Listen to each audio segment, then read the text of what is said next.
everything? Is there still audience or?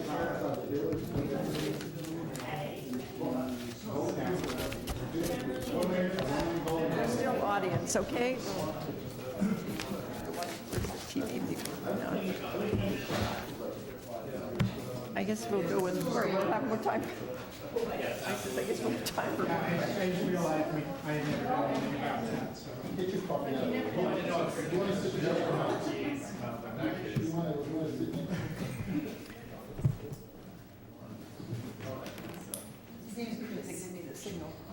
Ready? Okay. Good evening. Are you sure it's on?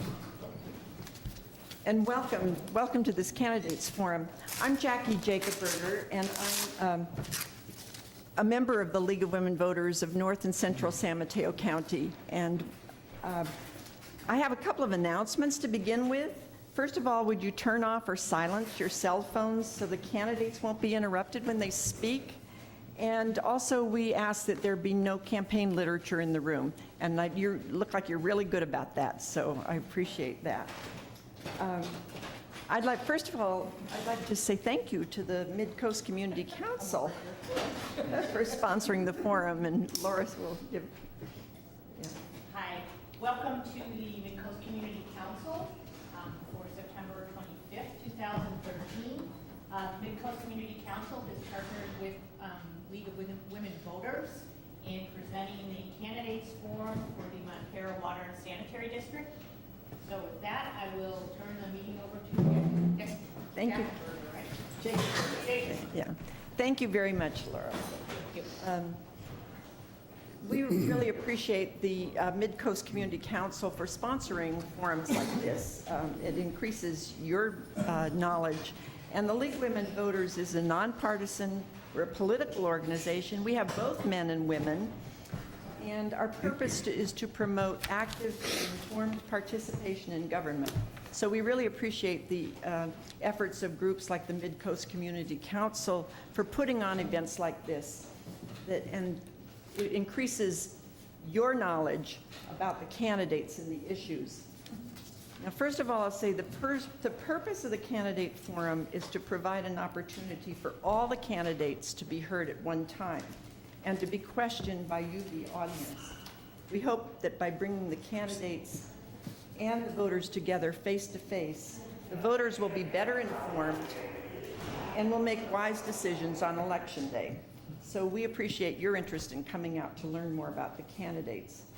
So tonight you'll hear from the candidates for the Montara Water and Sanitary District.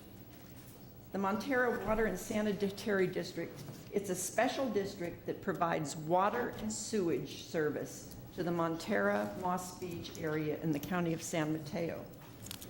There are 6 candidates for 3 seats, and the term of office is 4 years. Now, in the interest of fairness to the candidates, I'm going to ask you to hold your applause until the end of the forum, and then we'll thank all the candidates at one time. The reason is that the purpose of the event is to provide this nonpartisan setting to let undecided voters hear all the candidates and to help them choose. So it's not for supporters or opponents of any particular candidate in the audience to demonstrate their own personal preferences. Now, we have 6 candidates, as I said before, and in alphabetical order. We only have 4 here, but I will give you all 6 names. There's Jim Harvey, Bill Huber, Brandon Kwan, Bob Tasik, is that right? Darren E. Walker, and J. Dwight Wilson. As you can see, we only have 4 here tonight, although we anticipated all 6.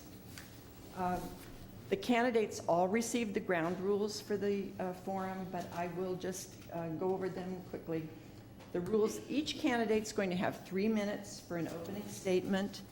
During the question period, each candidate will have 1 minute to answer each question, and all the candidates will have an equal time to speak to the question. And for the closing statements, each candidate will have 2 minutes. So we've been pretty generous this time. Sometimes we aren't. We have our timekeeper right in the front here. It's Karen Bertrand, and she will give a warning sign at 1 minute when there's 1 minute left, and then there's a 30-second minutes left, warning sign, and then when the time is up, she'll hold up the stop sign until the candidate quits speaking. Now, we let the candidates finish their sentences. Sometimes they're a little intimidated by it, but we do it. When they see the stop sign, they're supposed to wind down and quit. The questions from the audience are in writing. The reason we do that is because we don't want audience members making a speech instead of asking a question. The ushers have question cards for you to write down your questions, and you can raise your hand and they'll bring a card and pencil to you. I'm going to ask you to please write legibly and to keep your questions brief. And I will not ask questions of a personal nature or any questions that involve personal invective. They're out of order. So our ushers are Margie Gator and Don Jacobberger back here. So be sure and raise your hand if you need a question card or if you need your question picked up. All the questions come up here to me as the moderator, and I will try to group the questions by topic and try to cover a variety of subjects.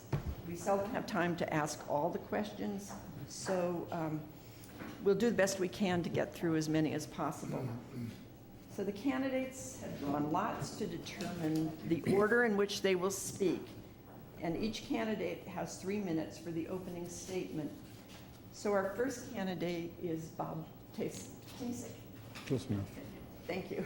Sure. You have 3 minutes. Thanks. I hope never to see that stop sign. I'd like to thank all of those who are here, those at home, participants, the League of Women Voters for sponsoring this. I've lived in Montara since 1985. I've been on the board of the MWSD or MWD before for since 1993. I was part of the negotiating committee from Montara to deal with RWE, which was the owner at that time of the local assets, and we spent a good year arguing back and forth to finally acquire the assets of Citizens Utilities. To remain knowledgeable and to continue contributing during my board membership, I've made sure I kept current on technologies, also limitations of technologies in both sewer, water, and solid waste. We provide 3 services to the community and have remained current on all the legislative levels, which tend to change on us. We've been good stewards of the asset that the community has entrusted on us and that we're all paying for. Our infrastructure improvements and investments have resulted in improved quality and improved services. For water, which had been neglected for many, many years, we now have a fixed system, and like anything else, it is working well, and both sewer and water need continually to be maintained, just like our houses have a maintenance, but we've fixed a leaky roof, we have fixed the bad infrastructure. We have new storage tanks, we have wet weather overflow protection, which has really improved our overflows. We've continued to keep a tight grip on our expenses and our finances. Like everyone else, we do have increases due to cost of living and material increases, and we try to manage that, and we have done a good stewardship of that. Thank you. Thank you. The second candidate is Jim Harvey. You have 3 minutes. Jim Harvey, I've been in the community for 30 years. I'm a co-founder of the Montara Moss Beach Water Improvement Association. 30 years ago, we began the process of getting the powers for this district to take over the water. We are a unique district in that we have water and sewer both. And other districts in the area, no one in California, no one else in California has those powers. So that makes a complicated district, but we take care of 3 things: water, sewer, and solid waste. I'd like to have your vote to complete the journey that Montara Sanitary District started 10 years ago. In 2001, the people voted by 80% to buy out Cal-Am, which was Citizens Utilities before that. When they owned the district, Cal-Am and Citizens, They would get a PUC rate increase with the promise of fixing the district. They would never do any work. There was never any repair done. And the district was never taken care of. The people in this community voted to pass a bond to buy out, and now we all own the water district. And we have a great general manager. We have staff that live locally. We're repairing the district. We've replaced miles and miles of water mains. We've renewed all the pumps, all the emergency generators. We've rebuilt a couple of tanks. We're on the verge of, we've ended the moratorium. It's imminent that the Coastal Commission will finally meet and give us the permit to give out connections. And when they do, the board, with the support of the community, I'm sure will look at all ways that we can help those people pay for those connections through deferred payments. We are an independent district. We have a great source of newfound water under Mount Montara. We do cooperate with adjacent districts, but we feel that shared services would not be a good idea at this point, and we'll talk more about that. I'm sure that'll be asked in the questions. We continue to have the lowest solid waste collection rates on the coast side, and we have just finished a wet weather storage system, which collects our severe wet weather storage, so it can be processed down in Half Moon Bay at a later date. So please support me in the continuing. We're at the threshold of realizing the benefits of the buyout and rebuilding the district. So we're at that threshold. I ask your support to continue on. Thank you. Thank you. Let's see, Mr. Harvey. Our third candidate is J. Dwight Wilson. You have 3 minutes. Thank you, and we can eliminate the J. Dwight Wilson's how I'm normally known. I've lived in the community since 1978, and the simple reason why I'm running, because I think it's time that the district enhances cooperation with those around it. There's no question that the district was successful in becoming what it is today, but today it is running legal costs of $10 a month because of the litigious and the couple lawsuits they've been involved in. They have delivery costs that are twice that of their adjoining districts because, again, they are a small district that has chosen not to have a cooperative approach to, how they work with the other adjoining districts. The communication isn't as open as one would like. The website needs to be upgraded. The budget process, if you want to go look at a budget on the website, you can't find it.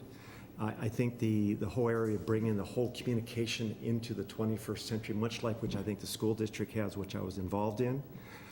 I think the issue of public safety is something that needs to be addressed. The tie-ins of the two water districts on both sides. So if we do have a public safety crisis, we're too small. This district is too small to be in and of itself. And I think the time to expand our relationships with those around us so we can capture the efficiencies of what those relationships can mean. That doesn't mean that you have to become one of them, but it does mean you have to look at cooperations. And we have examples in which the increasing size of entities have worked. If you all remember, the Montara Fire Station was at one time in and of itself. And the argument was that if they folded to something else, they would lose service. That did not happen. And I could go on and on and on. Again, the reason I'm running is simple. I want to have a cooperative network that can improve the efficiency of the district. I bring 12 years of being on the school board. I have been on several small nonprofit boards, or actually the Coastside Children Program being one. I manage a very successful hospice program that's grown 5-fold since I've been there in 5 years. But once again, the reason I'm running is efficiency and cooperation. Thank you very much. Thank you, Mr. Wilson. And our last candidate is Bill Huber. Good evening. First of all, I'd like to thank everybody for coming. And government is what we choose to do together. We are a small district. If we have any hope to survive and meet the needs of the people within the district, we have to use all our resources wisely. Collectively, we fought a battle of immense proportions just to secure the district from private hands that were not at all accountable to us. Having accomplished this 10 years ago, it is now time for a new strategy going into the future. We can no longer see each issue as a confrontation with an adversary, but rather as an opportunity to build constructive relationships to be constructive relationships that we're working collectively, collaboratively, and cooperatively, developing, nurturing, and leveraging relations with all we are going to meet, if we are going to meet our needs. My policy focus: water and the underlying aquifer that supplies it. Simply stated, this is the crown jewel, and all policy decisions must be based on being able to provide safe, reliable water at a cost people can afford. Conserving it and using it wisely must also be a primary policy goal. Infrastructure. Because it's such a significant expense in a small district, it puts a special burden on us to make every penny count. We need to work hard and be really tuned into best practice ideas if we are to keep costs under control. This should be a primary goal of the general manager. Sewage. This should be viewed as a resource and not simply as something to be processed and gotten rid of. Recycling should be a primary goal, as should be the maintenance and improvement of a leak-free infrastructure to prevent unintended pollution. Garbage collection.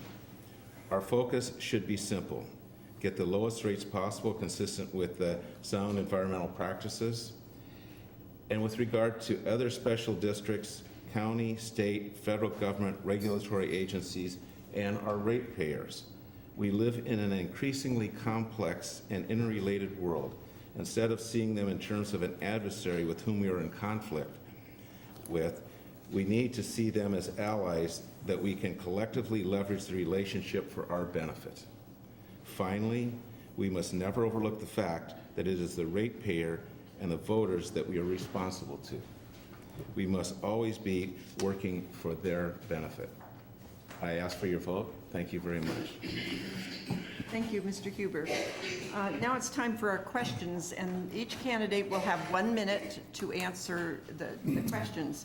And I have a lot of questions, a lot of overlap. And a couple of you have touched on this, but I think we'll start out with a question about consolidation. Do you feel it's important to remain an independent district, or are there any coast-side special districts that you think should be consolidated? What would be the advantages of doing that? And if you're against consolidations of special districts, we'd like to know your reasons. Can you do that in 1 minute? Or we may go back to it. Mr. Harvey, your thoughts on consolidation. Are there any coast-side special districts that might be consolidated? I am against consolidation at this time. We are the only district in the county that has an independent source of water.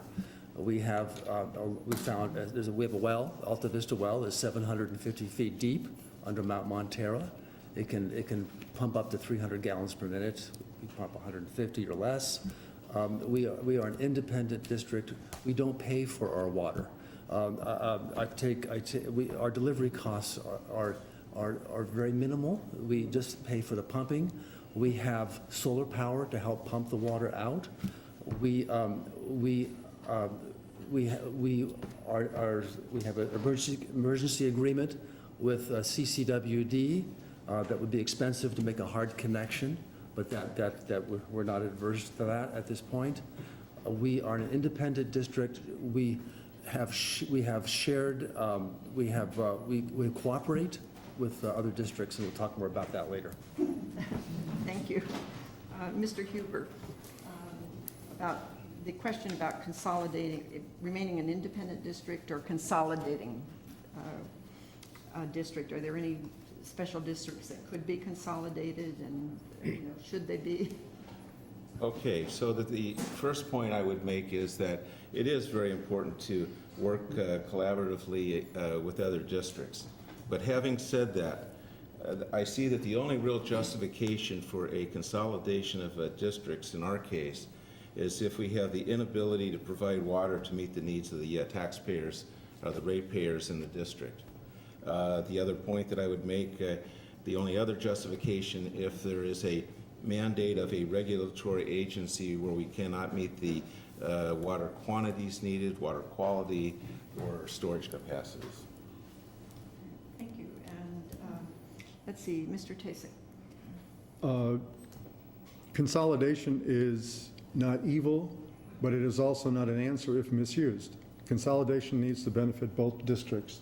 And this district has a number of assets that we have paid for, and both districts need to agree to disappear and form a third one.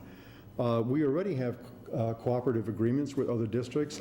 We use North Coast. We not consolidate, we cooperate with districts for our water quality testing.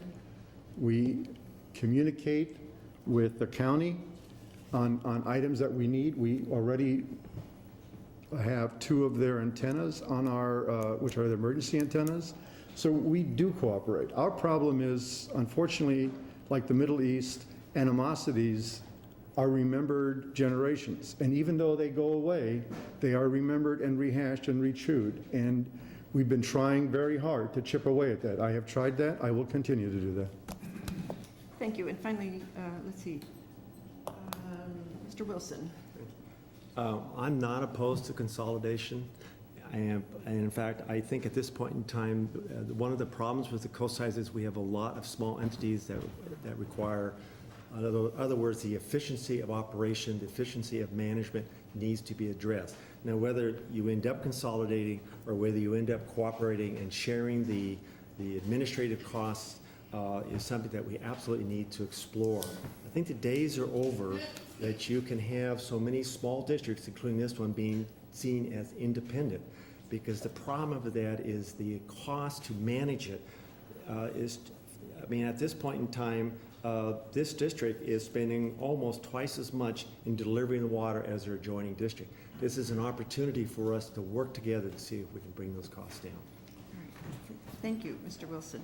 Kind of going on I guess on the same idea, there are a couple of questions here about water line intertie between districts. If you were to remain, I guess, separate districts, would you be in favor of a water line intertie between your district and other water districts to the north and south? But what would be your views about establishing water connections to those systems? And let's see, let's start with Mr. Tasek. Well, we already have an emergency agreement right now that between both districts that if necessary, we will connect overground if either one of our district has an emergency. Now, a solid connection underground is something that would require a switch to turn on, but would also require a few $1 million to put in place. We have tremendous amount of needs, both infrastructure to improve on, and as long as we can provide emergency connection, we can move water south or north, as the agreement is today. That millions of dollars is better spent on the infrastructure. We are connected. We have the ability to connect. So that's, I think, the important thing to remember. And the cost of our delivery is due to the ups and downs and hills and valleys. The cost to deliver water in other districts are flat, and they will remain high in our district regardless who manages it. Thank you. Thank you.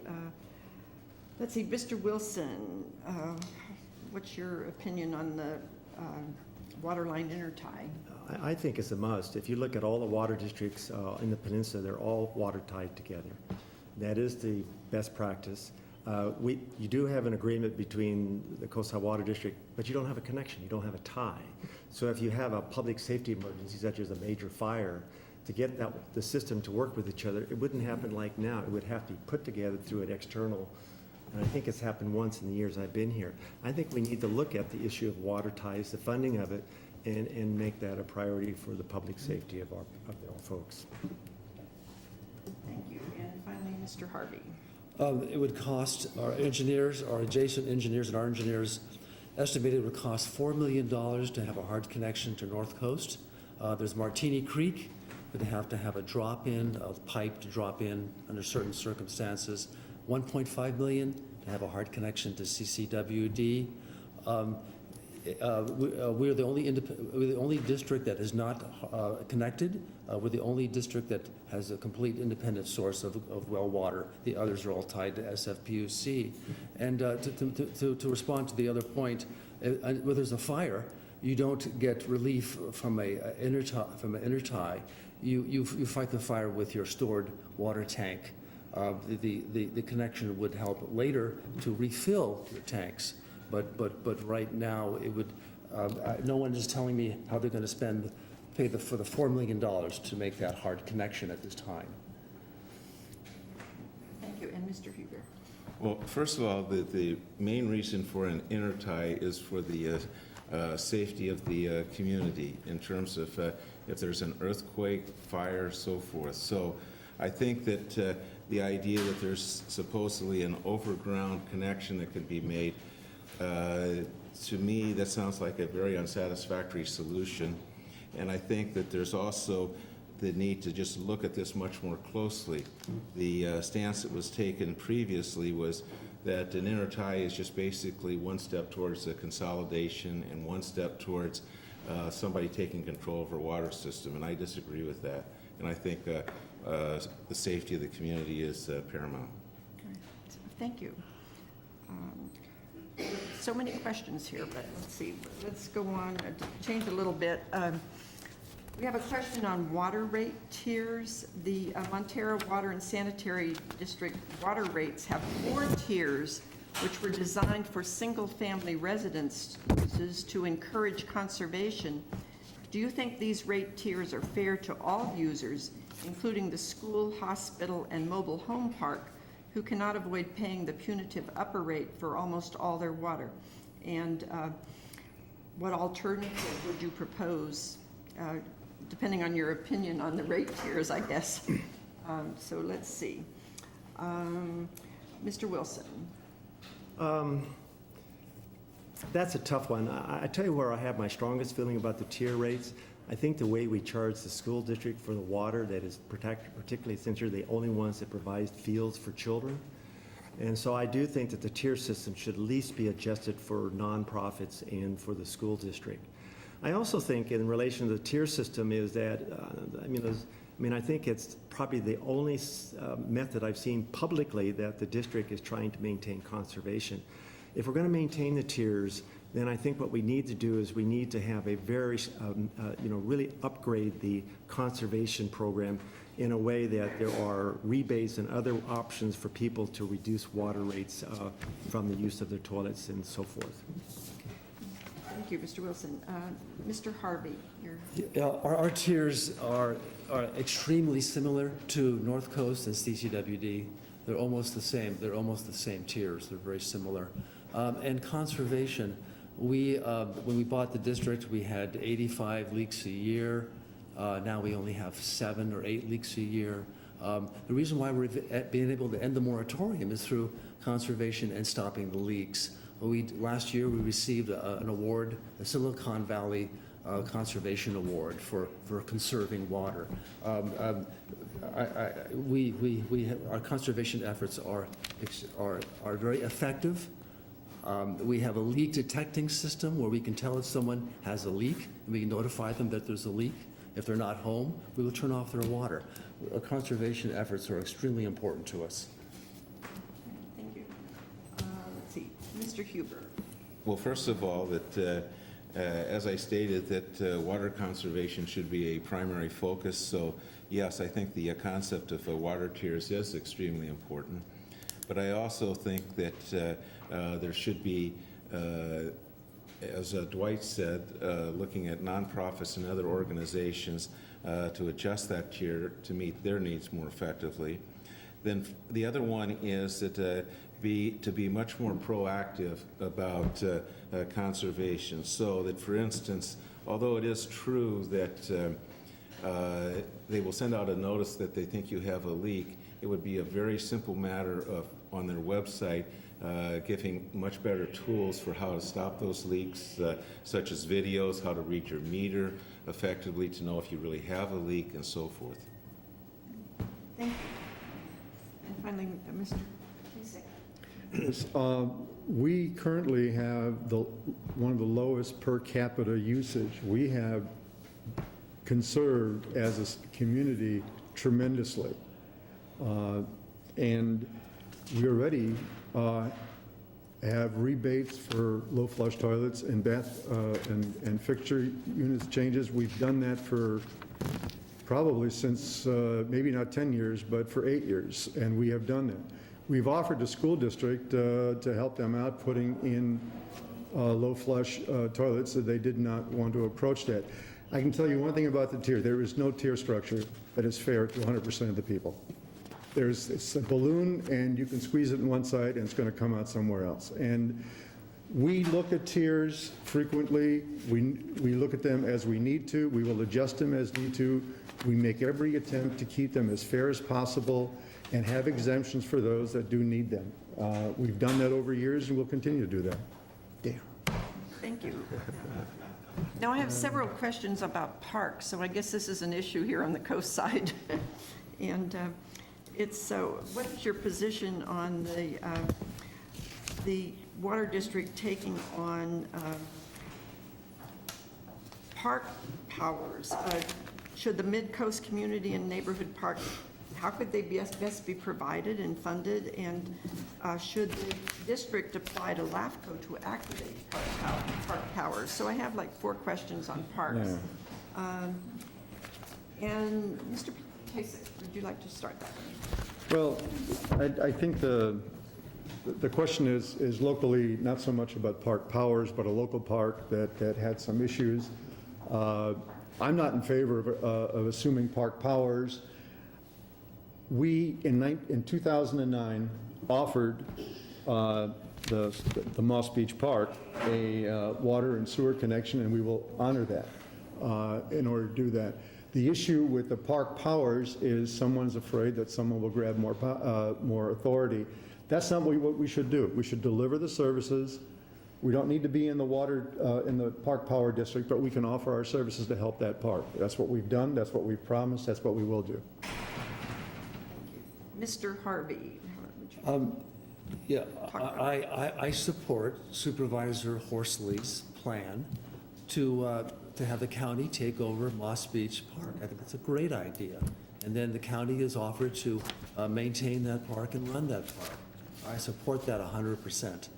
And I think that's a great idea. At the same time, our district, as Bob said, 2009, has offered connections, both sewer and water. So when the county takes over the park, if that happens, and I hope it happens, then we'll supply a connection, and we're not going to charge a connection fee. It's going to save the park a lot of money.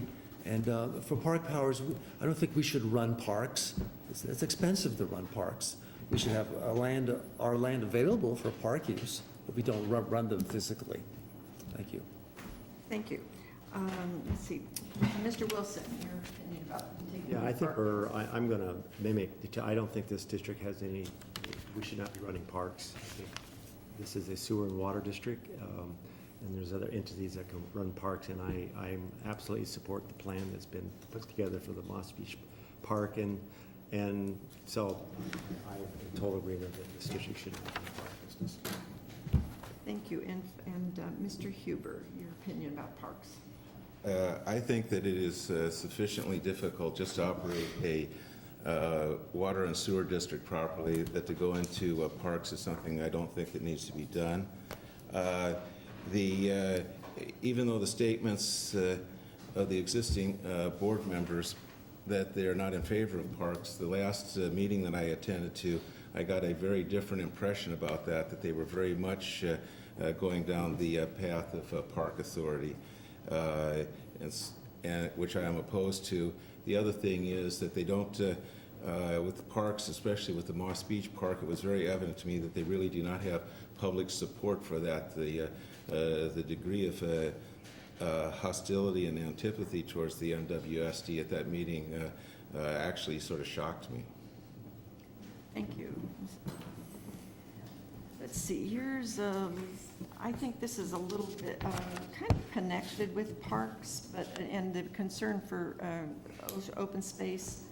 There's a question here on a choice stretch of coastal bluff west of the MWSD facilities is closed to the public.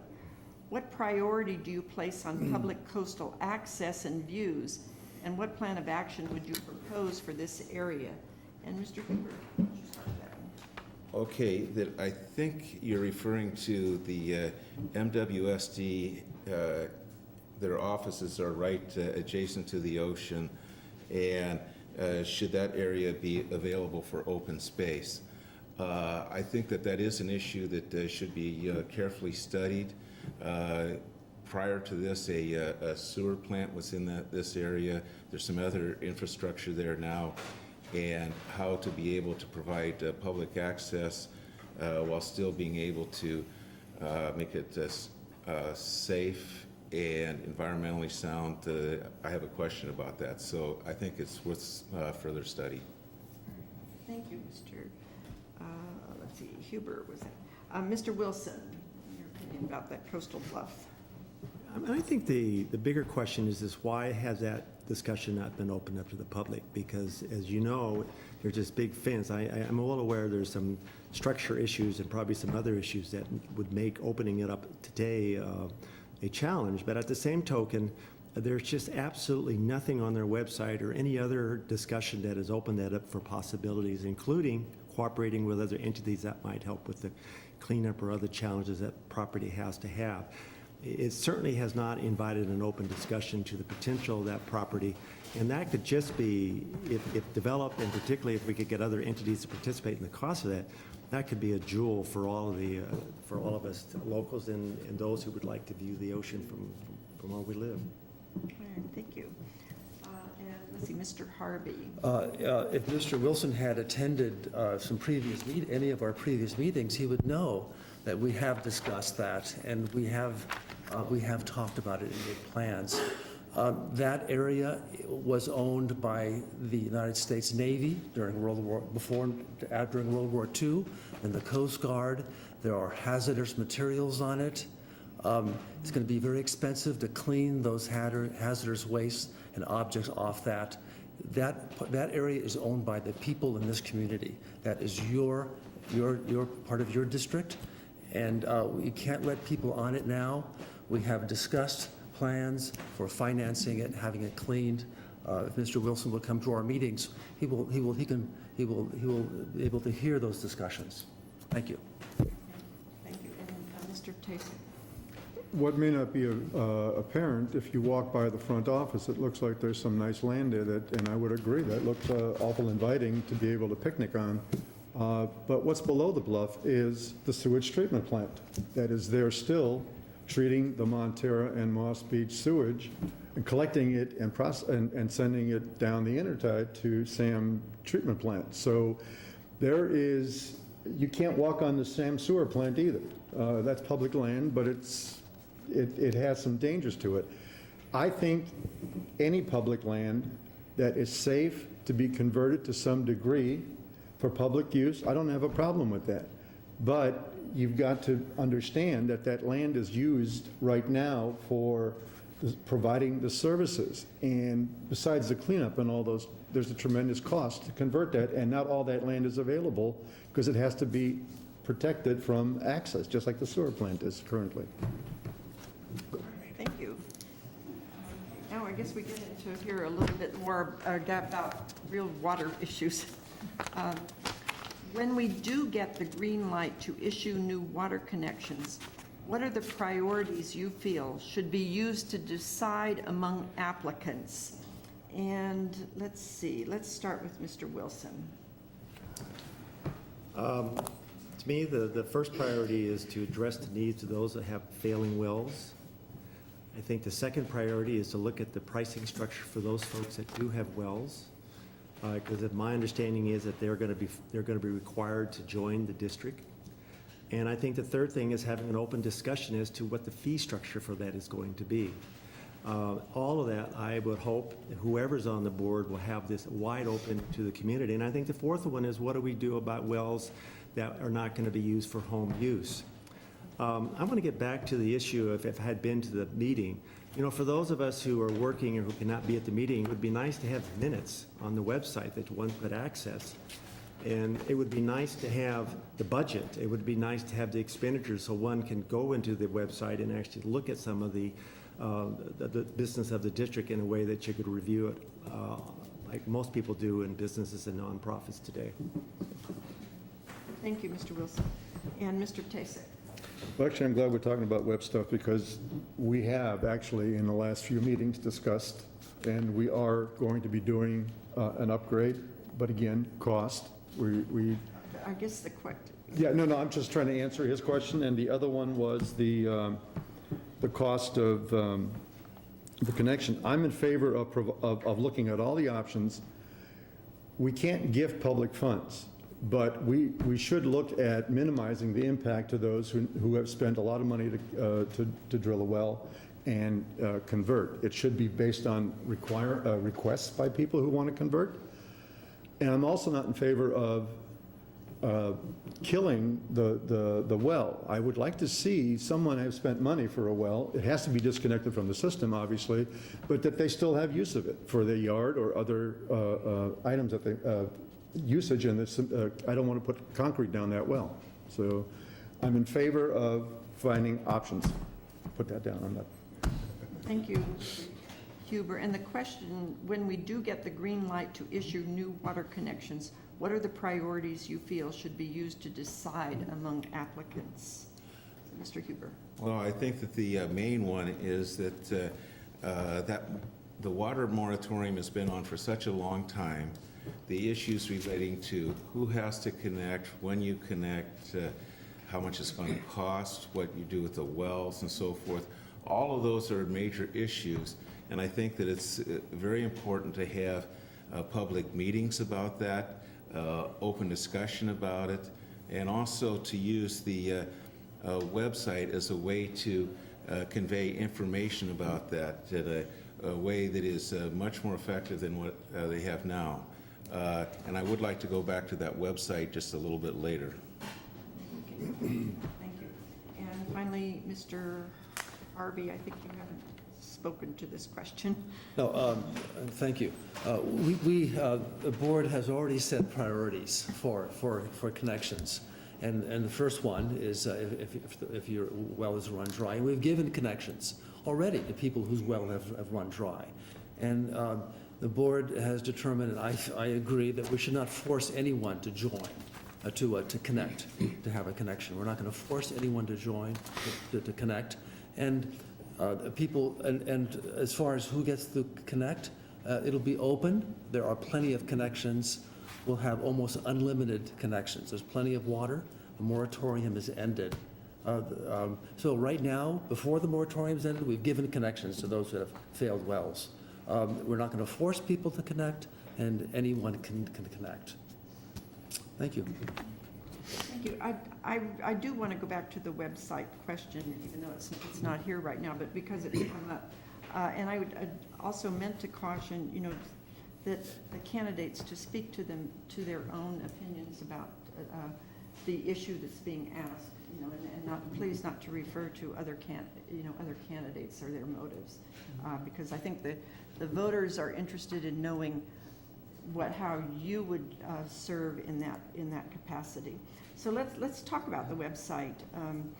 And Mr. Harvey, you mentioned it, so Sure. you have some idea. For the last 9 years, Scott Boyd, who is a computer person, has volunteered to do the website. He's done a great job.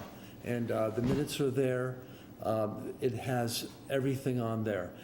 Scott does this as a volunteer basis. It doesn't cost anything. It's easy for other computer people to criticize the website and say, it should be this, it should have this, it should be more fancy, all these complicating things. You know something? Scott has done it for 9 years as a volunteer. He's done a great job.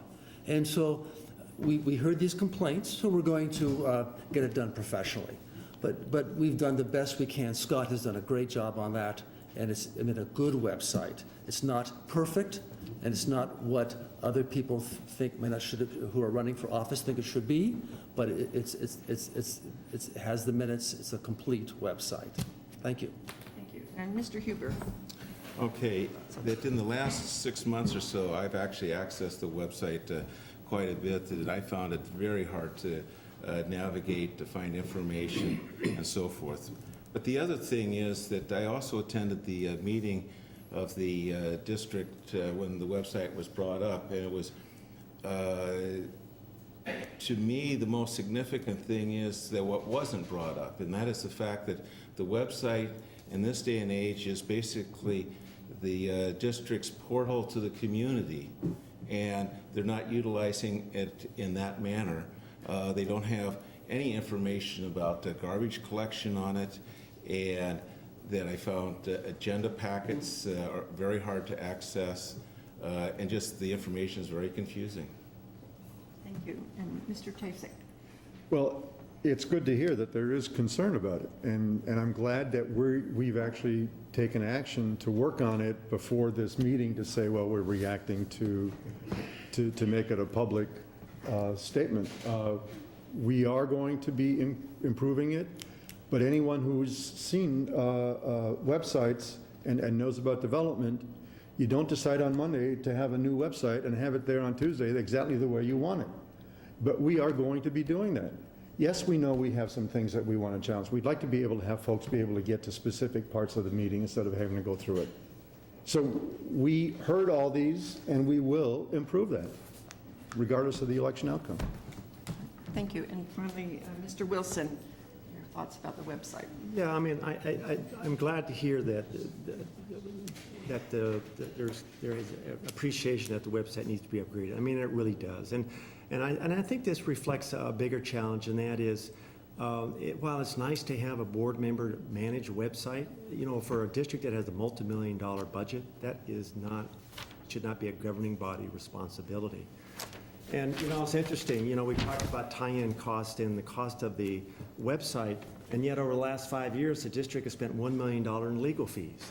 So, you know, when you think about, you know, balancing money and not having this and not having that, I mean, it's all about priorities. And I think communication, budget, minutes, and all that is really a priority that any governing body should have. And I do appreciate the fact that that is now being considered by the district. Okay, thank you. Well, this is a little shift here, which maybe goes back to parks. Is keeping the rural character of the community important to you? Yes, no, or why? And Mr. Wilson, I'll start with you. It's kind of like God and country. I mean, I've been in this community since 1978 and moved here because of its ruralness. And I have absolutely no desire to make this anything but. This has been an interesting community to live in because at one side we have people that want all the amenities of the city, and yet they want to maintain the rural balance. And it's almost a yin-yang kind of discussion. I tell you what I am hoping will happen as we go forward. I'm hoping that part of being rural is cooperating. Part of being rural is looking at efficient use of the resources. Part of being rural is efficient management and opening ourselves up to other people's viewpoints. And ultimately, the part of being rural is making sure that our governing groups are serving the community the best way we know how. Thank you. Mr. Patasek. Well, we're a reproducing society. It's very difficult to stay rural when you keep adding a population. And so we have to accept changes. It doesn't mean they have to be draconian or massive, but this is a rural community, will always be a rural community with just a little bit more population. And as Dwight said, the infrastructure to support that increase has to be maintained. It has to be managed. It has to be paid for. In other words, we want the services. We need to pay for the delivery mechanism to that service. And we've done that step by step. So, thank you. Thank you. Let's see. Where were we? Mr. Harvey. In the 30 years I've been here, the district has remained rural. It really hasn't changed much in my eyes. I mean, it'll always be rural. I mean, there's not going to be massive development. There'll be a little bit more development. We do cooperate with other districts. Our engineers, for example, CCWD and GSD engineers get together. They make recommendations to the SAM board for engineering projects. We cooperate with, we are involved with Sewer Authority Midcoast side on the coast, where all our sewer is pumped to Half Moon Bay to be processed. That sewer plant is owned by the entire coast side. And we don't have a sewer plant here. It's sent to Half Moon Bay to be processed. Our rural situation is not going to change, and we do cooperate with other districts. Thank you. Thank you. And let's see, did I miss Mr. Huber on this one? I think we would all agree that the rural character is something that is very special to all of us. I mean, that's why we live here. But I also think that the primary focus of the water district is to run the district as efficiently as it possibly can to meet the needs of all the ratepayers in the district. And to do that means that you have to also have, as Dwight says, a cooperative spirit that you find in rural communities, where people work together and depend on each other and work with other agencies and groups. That's just part of the mix. Thank you. We started out with a question on consolidation, and I keep getting some more questions about this, so I guess it's still an issue.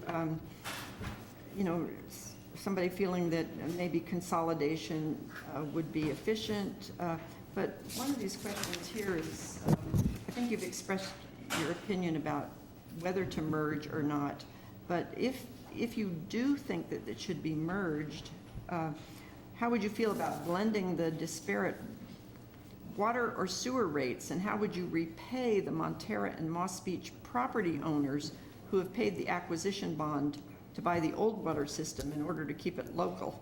That's pretty tough in 1 minute. Let's see if you can. Could you repeat that? Yeah, how would I you don't feel understand about that. blending disparate water or sewer rates? And how would you repay the Montara and Moss Beach property owners who have paid the acquisition bond to buy the old water system in order to keep it local? So I guess you have to have some history on this one, but blending these, I guess there's a difference in water and sewer rates in the different areas. How would you repay the property owners who paid the acquisition bond to buy the old water system to keep it local? Mr. Harvey, do you want to take that one on? Sure. So we have separate budgets for water and sewer, and we do borrow money back and forth from those budgets to help each of the. Unlike other districts, we have three. We have water, sewer, and solid waste. Now, as far as the bond, when we passed the bond, the people, when the votes took place, the people knew, and they supported this, that all property owners in the coast on Montara, Moss Beach would help pay for the bond, because everyone participates in the community. We share the same aquifer, and for the fire suppression, the new people who build homes who are paying for the bond would use the water for fire suppression. So everyone benefits from the water district. So that's why all the members in the community help pay for the water. Thank you. Let's see, Mr. Huber. Well, I think the concept sort of misses the point that we have an independent source of water. And so that's collectively, it was worked very hard to get that independent source of water. And the other districts are going to have problems with water coming from the San Francisco Public Utility Commission because of infrastructure needs that need to be upgraded for Hetch Hetchy and so forth. So that the idea of consolidating and sort of blending rates and stuff like that does not address the fundamental fact that we have an independent source of water that is frankly quite valuable. Thank you. And Mr. Ptasek? Well, mergers, consolidation, as I said earlier, it requires both sides to agree to that. It isn't a takeover, it is an agreement, and it has to benefit both sides. I don't think that the Southern District would want to pay for our bond, just as I think the members of the Montara and Water don't want to pay the couple of $2 billion to fix Hetchy. But the new entity that has to be formed, both districts get dissolved, the new one is formed, have to address that. And to speculate how that would be done, it really doesn't make any sense at this point because we don't have any answers.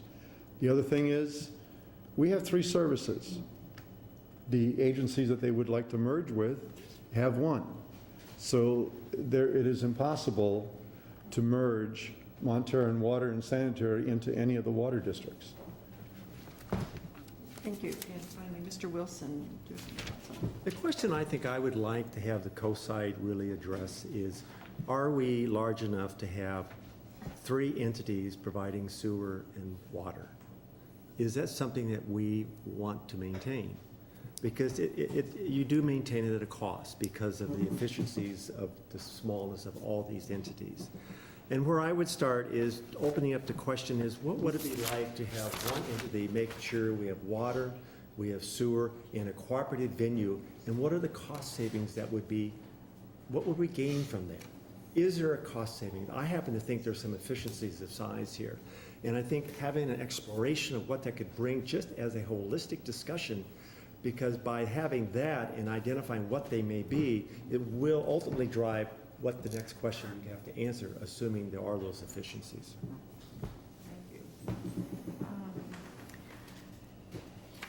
Here's an interesting question. It says, can you comment on the legal fees mentioned several times? And let's see, Mr. Tizik. I'm glad that came up. I was waiting to do that at the end.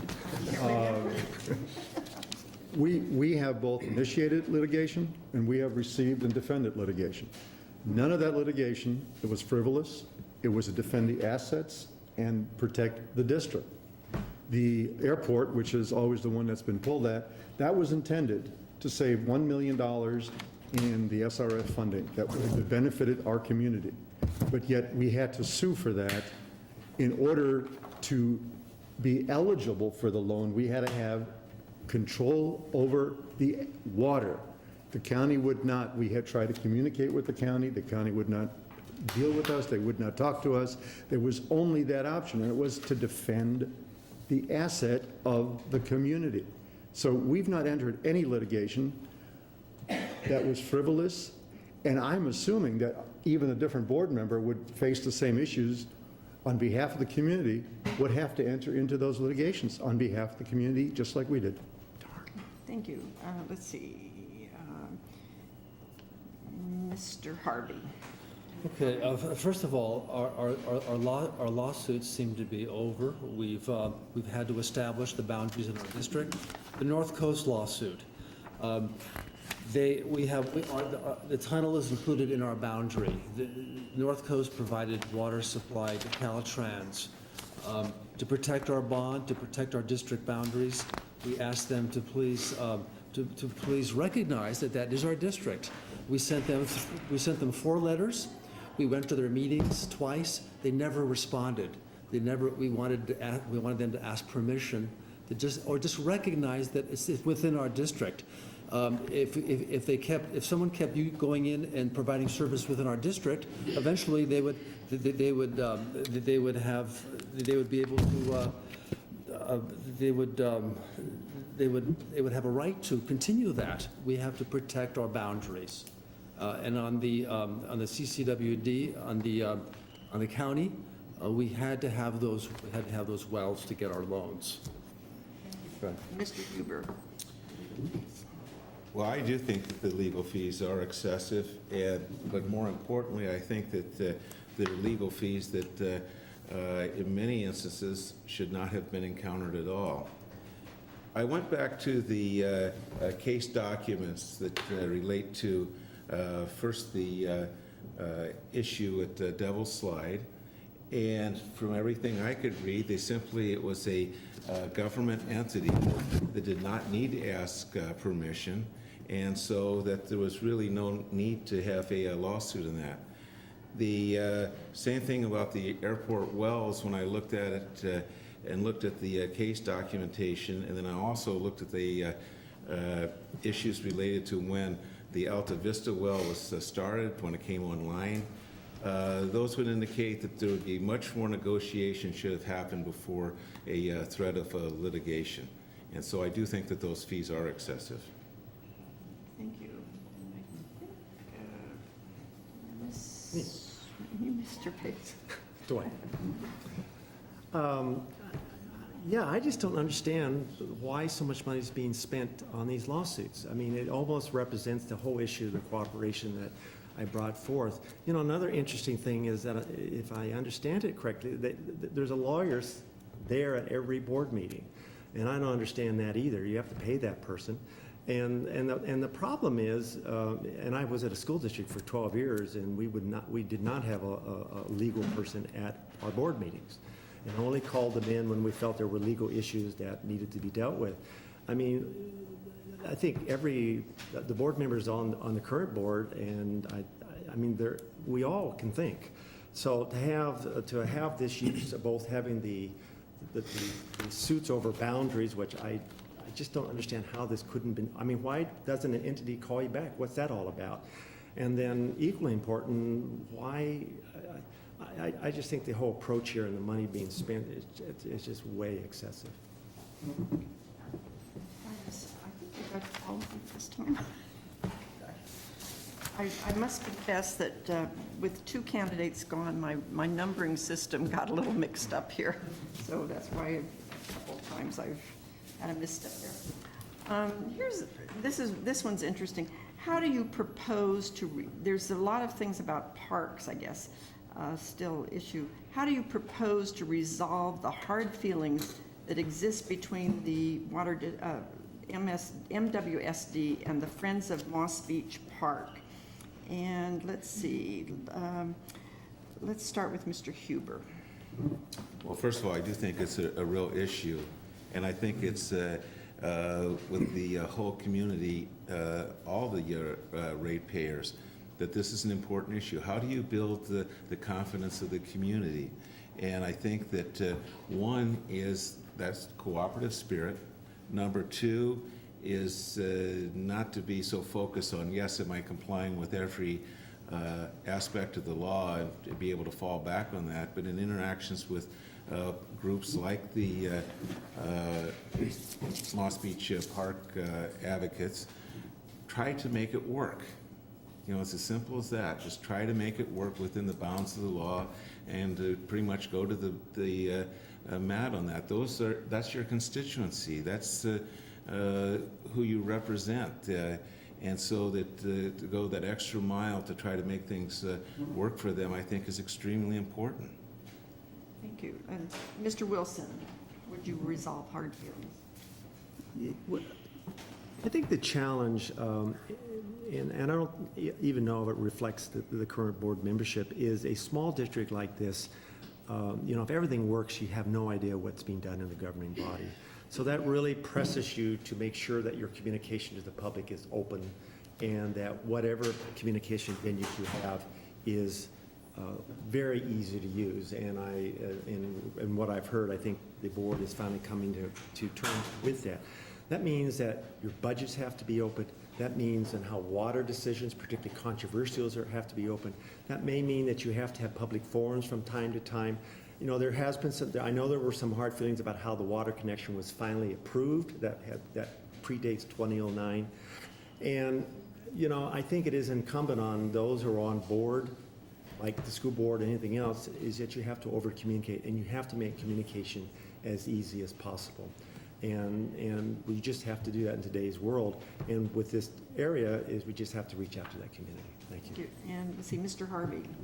Yeah, I sent out a letter 3 days ago to the Moss Beach Park people. I hope that some of you got that. It explains what our steps have been in the district. I personally have gone to I went to the MCC meeting 2 weeks ago, and I participated in that meeting.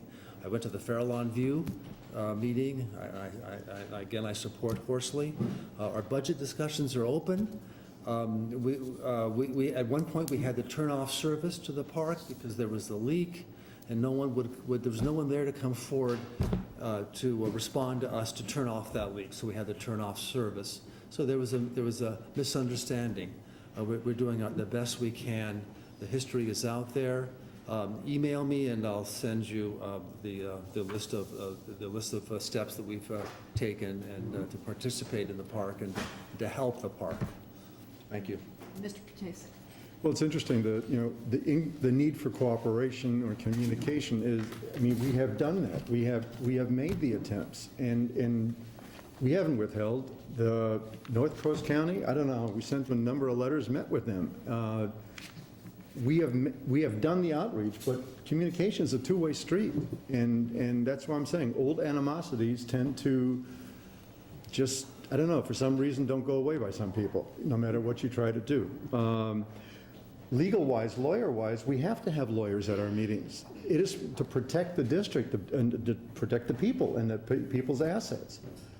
If you make a decision without your attorney's advice, you stand a good chance of running afoul of some significant legal suits. And so we don't have our lawyer there because we like his face. We have him there to protect our assets. Thank you. Thank you. We're getting down to the end because the meeting is supposed to end at 8:30. So here's a meaty question. I guess they want to make sure that you really get to maybe your own qualifications or whatever. But for the challengers, I'm going to ask, why do you want to serve on the district, on the MWSD, and what would you change? And if you're an incumbent, why do you want to continue to serve, and what would you like to accomplish? So let's start with Mr. Wilson. Well, my wife asked me that question as soon as I signed up, and she asked me that question today. The reason I'm running, because I think we need to have a different approach. It's come up a couple times about old I can never say the word, but feelings that have gone on and on. And unfortunately, I think some of these feelings are going to continue to be perpetuated unless there is some new blood into the board. I happen to be really good with programs. I enjoy working with projects. I enjoy working with governmental and nonprofit entities to improve what they're doing. I think this is a great opportunity to really look at how we can enhance the water and sewer district and build on the work that's being done and try to look at ways that we can build to the efficiencies so that we can actually improve the product in such a way that the people that we're serving, their trust and their confidence in us will be enhanced. Thank you. And Mr. Tasek. Could you repeat that question? I'm sorry. For the incumbents, why do you want to continue to serve? What would you like to accomplish? Well, there's still some challenges left that I would like to see accomplished. I would like to see the Recology contract long-term achieved so that we have a definite rate structure that the people can count on and can understand and see. I've got a lot of experience. I'm not saying that because I was there, I should continue to be there, but I have a desire to continue to make sure that we continue on the path of the good financial path we've been on the infrastructure improvements. We have spent our bond money extremely well. We have made tremendous fixes, and that needs to continue. We can't throw things out because we don't like opinions. That's the wrong reason for consolidation. And I think that's what, unfortunately, is the hidden agenda, and that's wrong. It's the wrong reason to do that. Thank you. Let's see. And Mr. Huber. When I started to attend board meetings, that it became very obvious to me that a tremendous amount of effort was put into getting the water district to be a public water district, so it met the needs of our community. But I also was seeing that it was way too insular, isolated, and it was prone to just have conflicts with other agencies. As witnessed by litigation, that because it was insular, that their financial accounting, I thought, was not as good as it could be. And it just seemed like to me that all the issues that I saw go back to that level of cooperation instead of feeling like that you're in conflict with others. I do think that it is a good idea, and one of my goals is to basically to bridge the established board with new blood.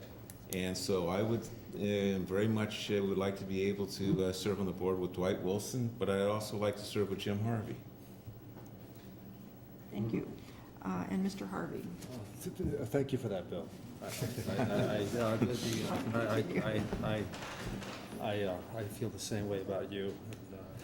You know, I just want to say that when we found an independent water source, a large independent water source, all of a sudden, the county adjacent district became very interested in us. And I want to be reelected to serve the community, to protect our district, so that our water and our sewer and our water is protected for the people in this community. I am all for cooperation with other districts, but I want to, I think it's important that we protect our own resource, our assets. We're an independent district, we're unique. We're the most unique district in the whole San Francisco Bay Area, having an independent source. Our delivery costs are much less than any other district. We don't pay for the water, we just pay for pumping, and we have solar power to help. And I want to keep that going and develop that along those lines. Thank you. Now, because we need to wrap up by 8:30, I think this will have to be the last question. And I would say, how have you helped solve or address the water situation over the past few years? Can you cite any specific examples? And Mr. Harvey? Can you repeat the question, please? How have you helped solve or address the water situation over the past few years? I think we've all talked about this, but Okay, well, over the past 2 years, as a board member, we have supported a general manager who, again, has replaced miles of mains, rebuilt pumps, reconditioned all our equipment. We have gotten a loan from the state and our bonds to build new water tanks. We have 2 schoolhouse tanks. We tore one down. They're both torn down. We have a new one built to store water. We're building a new one. A second schoolhouse tank. We're going to be building a new Alta Vista tank to increase our capacity, and that will give us be able to end the moratorium and have unlimited connections for the future. Not unlimited, but as far as development requirements. thank you. And Mr. Huber, how have you helped solve the Well, water situation? the truth is I haven't, because of the fact that I've not been on the board.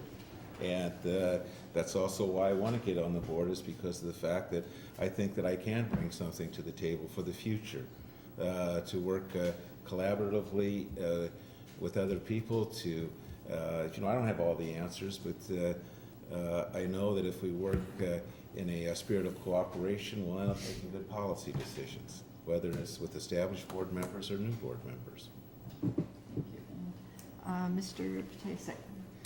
Well, in the last 2 years, or the 8 years before that, we've done a good job of taking the assets that were voted in. We have fixed the system to a point where our water system is reliable, better than it was before. We have improved deferred maintenance. What I've done for years, I have reached out, this cooperation word that keeps coming out. There is a committee with CCWD that we have tried to, from which we got the emergency connection agreement. I went to them and I established that with them because I wanted to talk to them. When Gordon was on the Board of Supervisors, I've met with him. I don't advertise those and go waving the flag around saying, look at me, I'm trying to cooperate, but I've chipped away at that, and I will continue doing that. So I'm well aware of the cooperation that needs to be improved, and I've done what I can to make that happen, and will continue serving on the board doing that. Mr. Wilson. Well, I haven't had much to say about the water either, so I'm going to give an example of what I have done when I was with the school board. In the 12 years with the school board, we brought on the several conservation projects. If you all remember, we had a little discussion about the middle school. If you remember the middle school, and we built the middle school, and we were able to bring people together to build the middle school at Cunha, despite the differences of opinion thereof. If you all remember, the district was really pressured financially because of the state meltdown. We passed a parcel tax. And not only that, we've enhanced the education product for all of the community that we serve. So I have a rich history of making things happen in a cooperative fashion and bringing people together to get to the end product. So I can't give you water examples, but I can give you examples of my past experience. Well, thank you very much. There's always, as I said before, lots of questions over here on the coast, and there's never time to ask every single one of them, but I think we've covered most of the topics that are here, even though sometimes they're asked in a little bit different way. But now each candidate has 2 minutes for a closing statement. And we always reverse the order from that of the opening statements. They drew lots for the opening, so we will reverse for the closing statements. So we start with Mr. Huber. You have 2 minutes for your closing. Okay. Water is really what defines the Montara Water and Sanitary District. And although sewage and garbage collection is important, and I don't want to minimize it, it is water we simply can't get by without. Managing water properly requires us to pay close attention to the aquifer on which it's based, the pumps, the pipes that are used to distribute it properly, and the human resources needed to maintain the whole system. I don't intend to screw it up. I don't have all the answers, but if we all work together, the whole will be much greater than the sum of the parts. This approach will allow us to make better policy decisions, and I am convinced it will allow us to meet the needs of the ratepayers in this district most effectively. I ask for your vote to give me the opportunity to prove this. And as I said before, this is actually my hope that Dwight Wilson gets elected and Jim Harvey gets elected. I feel that there would be that would make a good transition from established ideas to new and different ideas. And I would like to say also, I haven't included Bob in this, but I hold him in high regard and have a lot of respect for him. And I think he has done some remarkable things on the board. Thank you. Thank you, Mr. Huber. The second closing statement is Dwight Wilson. 2 minutes. Thank you. Well, first of all, I want to thank the League of Women Voters for hosting us tonight and the Midcoast Council. Just simply, I'm running because I think we need to have a change of focus on the board.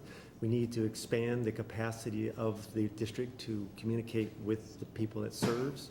I think we need to look at efficiencies by enhancing the cooperation and reducing the litigation. I think we need to look at why the district has had trouble cooperating or having agreements with other entities. I think we just need to focus on our product in a way that the people we serve understand it. I will bring experience. I will bring a history of working with entities across the coast side and in the county. I feel I have good management skills. I feel I have a good history in working with diverse populations, and I have a good view of how budgets and end products work. And this is why I'm running for the district, and I hope you will consider your vote. Thank you. Thank you, Mr. Wilson. And our next candidate is Jim Harvey. When I helped initiate the water buyout process from Cal-Am citizens 30 years ago, the main reason I did it is because when you would call Cal-Am to complain or ask about a bill, you would end up in Sacramento on hold. And now we have our own district where you talk to people. We talk to Judy and Joanne in the office. They help us. Our finances are in great shape right now. We're the only district in the area that has AAA rating. We refinanced the bond to save 6% in our payments. Our audits have been good. Montara and Moss Beach are blessed with a large watershed of water under Mount Montara. And I would like to continue working hard to make sure that our source of water is used effectively and will always be available to us and our children in the future. Thank you. Thank you to Jim Harvey. And our final candidate, Bob Tasek. Okay. Thank you. One of the words that has kept coming up, cooperation, isn't there. One of the dangers of ignoring evidence of where we've talked about that we are cooperating. We're making those attempts. By not acknowledging that and saying that isn't cooperation and is not happening, continues that old animosity model, so that it's never solved because it's never addressed. We have established cooperation, we are cooperating, we are using purchasing and services of other districts where we can, so that the financial efficiencies that we want are there. I've been on the board and have served in all of the different offices and have got the knowledge and experience of both the special districts and management negotiations and finance. And I want to continue to put that to use. The challenges are like what we have in our home. What do you do when you don't have enough money to address all of your house's needs? You make compromises, you make priorities, and you make good long-term selections. That's what we have to do at home. That is what the district has to do. That is what we have been doing. And that is what I hope the district continues to do, regardless of who's on the board. My background experience on the board have helped me serve the community for a long time. I would like to continue to serve that, and I ask for your vote, and I thank you for it. And thank you to the League of Women Voters, Midcoast Council, and all of you who are listening. And please get out and vote. That's the important part. Thank you. Thank you, Mr. Tasek, for that message. There are two other candidates, Brandon Kwan and Darren Walker, who did not appear tonight, but they will be on your ballot. And I would just like to tell you, you can find additional information about the candidates on our Smart Voter website. It's www.smartvoter.org, and all the candidates have been invited to enter their information, to link to their own websites. They can post position papers as well. So we encourage them to all go home and put their information up. I can tell them how to do it. I would remind you to vote on Tuesday, November 5th, encourage others to vote as well. And now I'd like to ask you to join me in applauding and thanking the candidates for coming this evening and for running for a seat on this district. It's not easy to go out, and I think it takes a lot of courage to run for office in any level that you are. So we always appreciate those who do run. So let's thank them.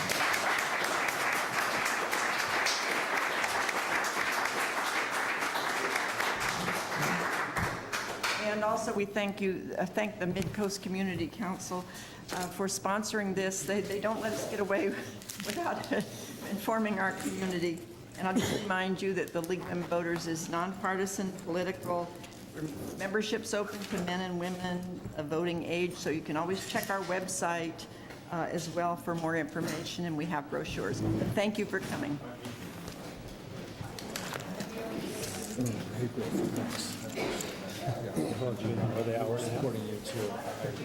Well, for this particular part of my life, yes. It was a little hard to get because they didn't all take Yeah, well, I'm not going to run for anything else again. You can keep that for a while. They have the